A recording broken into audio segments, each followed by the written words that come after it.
বিদ্রোহী কবি কাজী নজরুল ইসলামের সমাধির পাশে ইনকিলাব মঞ্চের মুখপাত্র শরীফ ওসমান হাদির দাফন সম্পন্ন হয়েছে। আজ বিকেল 3:30টার দিকে জাতীয় কবি নজরুলের সমাধি চত্বরে তাকে সমাহিত করা হয়। এর আগে আজ দুপুরে জাতীয় সংসদের দক্ষিণ প্লাজায় হাদির জানাজা সম্পন্ন হয়। তার বড় ভাই জানাজার নামাজ পড়ান।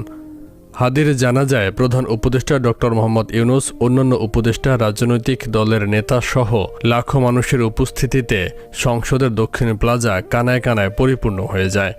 জানাজার আগে দেয়া বক্তব্যে প্রধান উপদেষ্টা বলেন, শরীফ ওসমান হাদির মন্ত্র ছিল বলবীর চির উন্নত মমশির।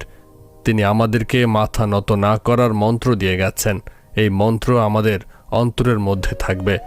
ইনকিলাব মঞ্চের সদস্য সচিব আবদুল্লাহ আল জাবের বলেন, 1 সপ্তাহ পেরিয়ে গেলেও হাদির উপর হামলাকারীকে গ্রেফতার করা হয়নি।